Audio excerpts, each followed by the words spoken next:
안녕하세요 여러분. 2021학년도가 시작됐습니다. 저는 안일중학교 학생안전부장 김정한이라고 합니다. 여러분들 일단 1학년들은 입학 축하하고 2, 3학년들은 이제 또 개학이 됐으니까 이제 새로운 마음으로 학교 생활을 열심히 잘했으면 좋겠습니다.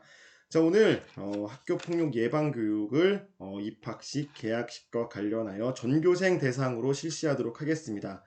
원래는 뭐 체육관이 있으면 체육관에서 모이든지 다목적실 아니면 시청각실에서 이제 녹화를 전교생한테 송출하든지 할 텐데, 아직도 우리는 다 같이 모여서 어떤 이야기를 하기가 어려운 시간이기 때문에 지금 이런 식으로 진행을 하도록 하겠습니다.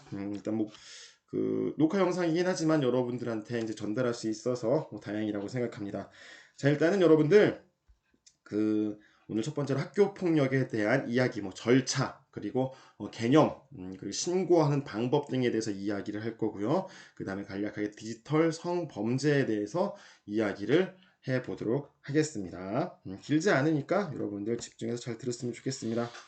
여러분들 얼마 전에 그 기사를 봤을 거예요. 그 배구 선수 두 명이, 쌍둥이 두 명이 뭐 다 터트릴 거야 그러면서 다 터트려 버렸죠.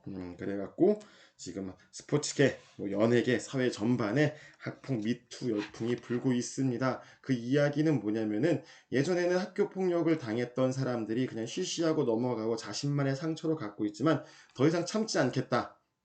너희들이 학교 폭력을 저지르고 잘 사는 모습이 너무 보기 싫다. 나는 이렇게 상처를 받는데 너희들은 잘 살 수 있느냐? 라고 생각하면서 예전에 있었던 학교 폭력에 대한 이야기를 하고 있는 것입니다. 그래서 오늘 우리가 이제 절대 일어나서는 안 된 학교 폭력의 개념, 그리고 학교 폭력을 당하게 되면 어떻게 신고를 하고 어떤 절차로 사안이 처리되는지에 대해서 한번 차근차근 보도록 하겠습니다. 학교 폭력이란 말 그대로 학교와 관련된 폭력입니다. 근데 중요한 개념은 학교 안, 교실이든 화장실이든 복도든 거기뿐만 아니라 학생들이 학교 밖에서 발생하게 되는 신체, 정신, 재산 피해를 수반하는 행위를 학교 폭력이라고 이야기합니다. 쉽게 설명하게 되면은 학생들이 학교뿐만 아니라 학교 밖에서도 하게 되는 모든 육체적이고 물리적이고 정신적이고 재산의 피해 행동을 이야기합니다. 학교 폭력의 유형은 일단은 뭐 때리는 거 있죠. 신체 폭력, 그 다음에 언어 폭력, 욕을 한다거나 상대방을 비방한다거나 뭐 그런 것들을 이야기하죠. 금품갈취, 돈을 뺏는다거나 그리고 사이버 폭력, 그 다음에 따돌림, 강요, 성폭력 등의 개념으로 분류될 수 있습니다. 그럼 신체 폭력을 볼게요. 신체 폭력은 말 그대로 여기 그림을 보세요. 아주 그냥 못되게 생긴 친구가 여학생의 머리카락을 잡아당기면서 웃고 있죠. 기분 나쁘겠네요. 고의적으로 건드리거나 치는 등의 시비를 거는 행위, 때리는 행위, 그 다음에 다른 사람을 시켜서 사주해서 때리는 행위까지 포함합니다. 너 쟤 때려! 라고 시키는 행위조차 신체폭력에 해당됩니다. 목을 조르는 행위, 꼬집는 행위, 장난인 척하면서 심하게 때리거나 밀치는 행위, 예전에 그 영국에서 그런 일이 있었죠. 지나가는 버스에 친구를 밀어버렸습니다. 장난인 줄 알고 죽을 뻔했어요. 실제 치였으면은. 근데 그 친구 구속당했습니다. 신체적인 위협을 가하는 행위. 자꾸 넘어가요. 학용품 등 물건이나 흉기를 이용해 상해를 입히는 행위, 신체 부위에 침을 뱉는 행위 등 모든 신체적인 피해를 주는 것들을 신체폭력이라고 합니다. 그냥 가다가 주먹으로 툭 쳤는데 친구가 기분 나쁘다. 그러면 신체 폭력에 해당됩니다. 사이버 폭력이 있습니다. 사이버 폭력은 여러분들 정보통신망을 이용하는 거죠. SNS 또는 카톡, 단톡방, 여러 가지 그 정보통신망이 있잖아요. 거기서 남에게 해를 가하는 행위입니다. 코로나가 발생하고 등교 수업을 잘 안 하기 때문에 학교 폭력이 줄어들 거라고 했는데 절대 줄어들지 않았습니다. 바로 이 사이버 폭력. 즉 여러분들 직접 대면하지 않고도 서로가 서로에 대해서 이야기를 할 수 있고 해를 가할 수 있기 때문에 이런 것들이 좀 많이 많아졌다고 이야기를 하죠. 그래서 게시판 또 단톡방에 비방, 험담, 뒷담화 등의 글을 올리는 행위, 비난하는 메시지, 그런 행위. 안티카페를 만들거나 뭐 휴대전화, 문자, 가짜뉴스를 유포한다거나, 그리고 친구의 뭐 이상한 얼굴을 찍어서 올린 다음에 짤로 만들어서 사람들에게 공유해서 그 친구들에게 수치심을 주는 행위들이 다 사이버 폭력에 해당됩니다. 그래서 선생님이 학교 폭력 사안을 조사하고 오랜 기간 동안 학생들을 이렇게 해봤는데요. 사이버 폭력은 이게 좀 내가 이걸 안 했다고 부인할 수 없는 게 뭐냐면은 캡처를 할 수 있어요. 피해 입은 학생들이 증거를 남기기 때문에 이거는 뭐 거의 100% 처벌을 받습니다. 여러분들 매번 이렇게 이야기를 하고 교육을 함에도 불구하고 학생들이 그래도 똑같은 행동을 저지르는 경우가 종종 있더라고요. 여러분들 명심해야 돼요. 사이버 폭력, 그 정보통신망에서 남에게 어떤 비방을 한다거나 안 좋은 이야기를 한다거나 뭐 여러분들 말로는 뭐 꼽을 준다거나 뒷담화를 한다거나 그런 식으로 행동하게 되면 반드시 흔적이 남게 되고, 그거는 여러분들 나중에 그 전담기구는 학교폭력 심의대책위원회에 올라가더라도 여러분들 절대 발뺌할 수가 없습니다. 절대 이런 행위는 안 하는 게 좋아요. 100% 걸립니다. 자, 언어폭력은 말 그대로 신체폭력과 다르게 말로 협박하는 행위, 욕설을 하는 행위, 험담을 하는 행위, 조롱하거나 비유는 행위, 그리고 모욕을 주는 행위, 약점을 들춰서 괴롭히는 행위, 본인이 싫어하는 별명을 부르며 놀리는 행위, 본인이 좋아하는 별명은 상관없겠지만 상대방이 싫어하는 행위는 하지 않는 게 좋습니다. 나쁜 소문을 퍼뜨리는 행위, 또 여러분들 좀 많이 하는 거 있죠? 좀 듣기 별로 안 좋죠? 패드립 같은 거 있잖아요. 부모님을 욕하는 행위, 그런 것들도 다 언어폭력에 해당됩니다. 내가 친구에게 바보라고 얘기했어요. 근데 저 장난이었어요. 그것도 언어폭력에 해당되나요? 라고 묻는 친구들이 있는데 언어폭력에 해당됩니다. 상대방이 기분 나쁘면. 자, 그 다음에 따돌림이 있습니다. 일명 왕따라고도 하죠. 고의적으로 따돌리는 행위, 다른 친구들한테 얘랑 놀면 안 돼! 라고 어울리지 못하게 하는 행위, 그 다음에 주변 친구들이 도와주려고 하면 눈치를 준다거나 분위기를 험악하게 만드는 행위, 그 다음에 예전에는 책상, 숨기기는 좀 없지만 책 같은 거, 교과서 같은 거 숨겨갖고 좀 큰일이 생겼던 적이 있기는 했습니다. 이제 그런 행위들이 발생을 한다는 것 여러분들 잘 알 겁니다. 학교 폭력에 해당됩니다. 자, 금품갈취. 자, 대놓고 돈을 뺏는 경우도 있습니다. 근데 이런 생각이 있어요. 꼭 갚을게 라고 얘기하면서 돈을 뺏었는데 기한이 돼도 갚지 않아. 그래 나중에 이 친구가 신고를 했어. 신고를 했는데 얘기를 하지 핑계를 대는 겁니다. 갚으려고 했습니다 라고 얘기하는데 그렇게 얘기해도 학교폭력에 해당됩니다. 그러니까 명심하세요. 그리고 혹시라도 이런 식으로 금품을 갈취 당한 친구들은 반드시 신고를 했으면 좋겠어요. 언젠간 돌려주겠지가 아니라 꼭 얘기를 해주면 선생님이 꼭 그 물품이나 돈을 돌려받게끔 조치를 취할 거고요.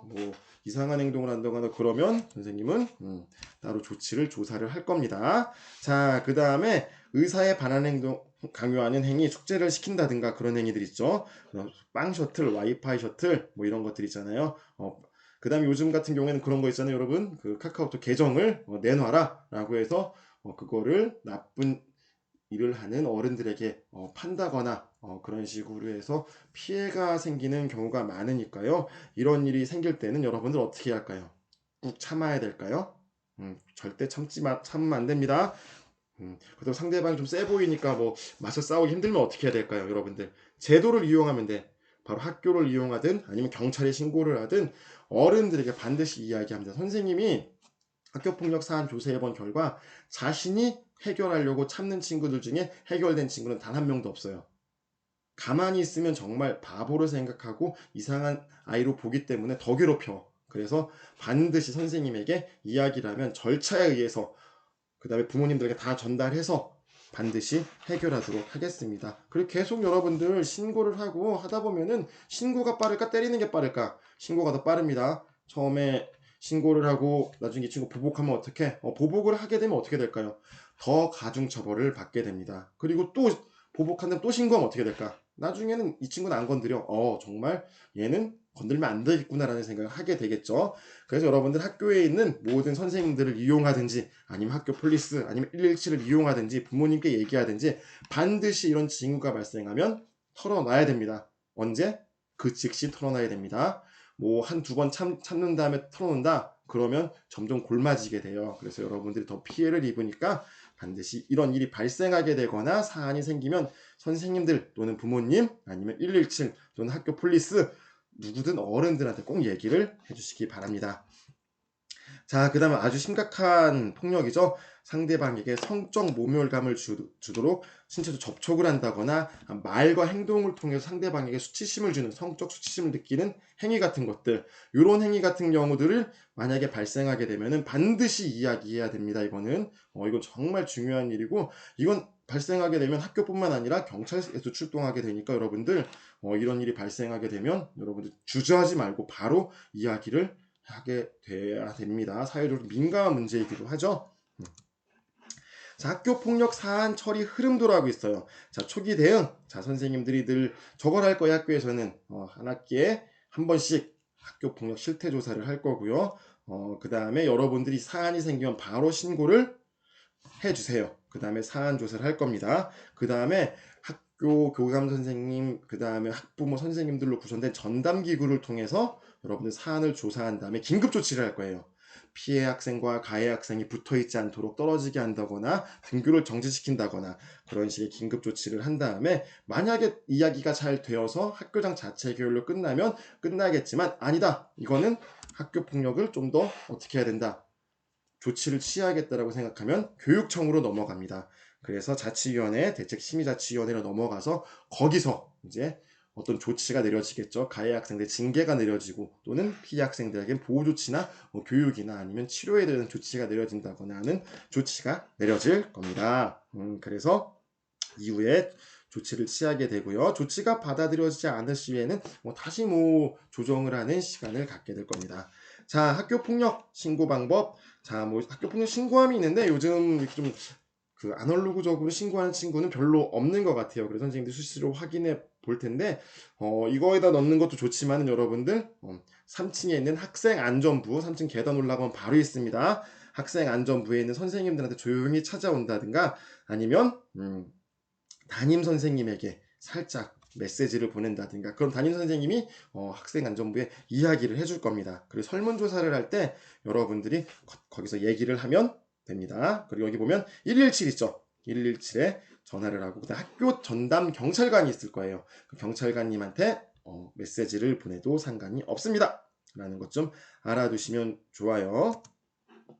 자, 그 다음에 가해 학생의 긴급조치. 만약에 내가 신고했는데 같은 반 친구예요, 가해 학생이. 그러면 같이 얼굴 보기 너무 힘들 거 아니에요 라고 생각하는데 너무 걱정하지 마세요. 그런 경우에는 긴급조치로 그 학생 출석 정지를 시킨다든가 분리 조치를 시킬 수 있습니다, 학교장이.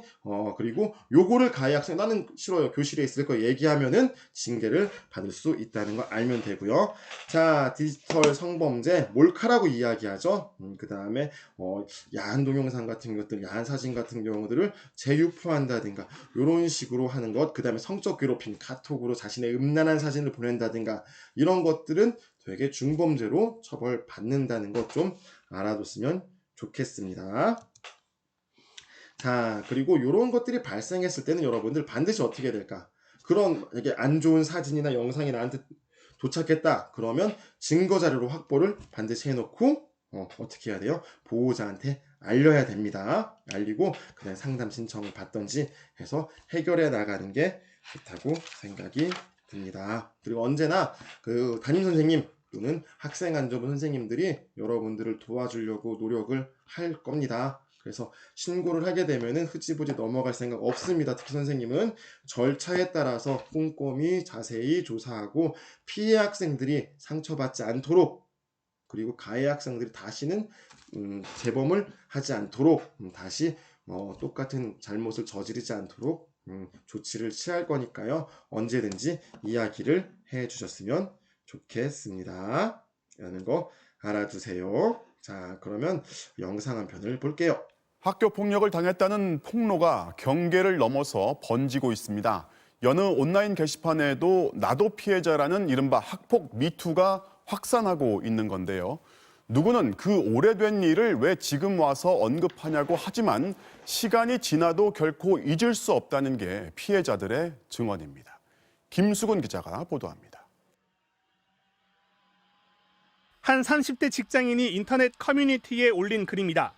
중학교 때 자신을 때리고 금품 상납까지 요구했던 학교 폭력 가해자가 경찰이 됐다는 내용. 친구를 괴롭히고 시험지 답안까지 바꾼 그 아이가 경찰이 됐다는 사실에 충격을 받고 분노가 치밀어 올랐다는 겁니다. 학창 시절의 기억 때문에 거리에서 10대 학생만 봐도 여전히 불안과 공포에 시달린다는 사람도 있습니다. 학교 폭력을 당했던 사람들은 이렇게 성인이 되고 나서도 정신적 충격에서 쉽게 벗어나지 못한다고 말합니다. 정신적으로 힘들거나 시험 준비할 때 이게 좀 잘 안 풀리고 그러면은 그런 꿈을 자꾸 꾸고 그래서 당시의 고통을 잊기 위해 수년째 치료를 받아도 피해자에게 상처는 깊게 남습니다. 정신과 치료도 받고 대학병원 응급실도 가고 검사하고 얘가 그러더라고요. 죽여버리고 같이 죽겠다고. 특히 유명인들에 대한 학폭 폭로가 계속되는 건 사과는커녕 자신의 잘못을 잊어버린 채 살아가는 듯한 모습을 TV로 자주 접하기 때문이란 분석입니다. 나는 아직도 이렇게 힘들어하는데 저 친구는 그 잘못을 다 잊고 아무렇지도 않은 듯이 이제 잘 나가고 있다거나 생활을 하고 있다거나 했을 때 호소하는 경우들도 있고 폭로하는 경우들도 있고. 또 요즘 젊은 세대들이 중요한 가치로 꼽는 공정과 정의의 문제가 미투 운동에 이어 학폭 폭로로 옮겨간 것으로도 해석됩니다. 그 배경에는 처벌이 제대로 이루어지지 않는 법 집행에 대한 불신도 깔려 있습니다.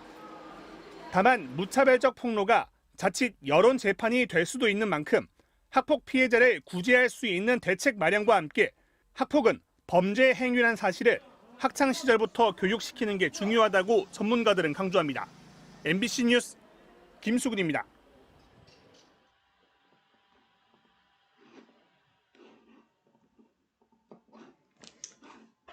자, 여러분, 지금은 되게 어린 나이지만 앞으로 여러분들이 어떻게 될지 모릅니다. 지금보다 더 나았고 좋은 사람이 되려고 할 때 학교 폭력이 여러분들의 발목을 잡아서는 안 될 거라는 생각이 듭니다. 반드시 잘못한 건 되돌아옵니다. 그러니까 혹시 학교 폭력을 저지르고자 하는 학생들 그런 생각하지 말고요. 그리고 혹시라도 피해를 입은 친구들은 아까도 계속 반복해서 얘기했듯이 꼭 혼자 해결하지 말고 이야기하셔야 됩니다. 혼자 참아봤자 되는 거 아무것도 없습니다. 라는 거 명심하시기 바랍니다. 학교 생활 앞으로 1년 동안 모두 신입생도 그 다음에 2학년, 3학년 올라간 학생들도 잘 하길 바랍니다. 자, 그 학교폭력 예방교육 듣느라고 수고 많으셨습니다. 고생했습니다.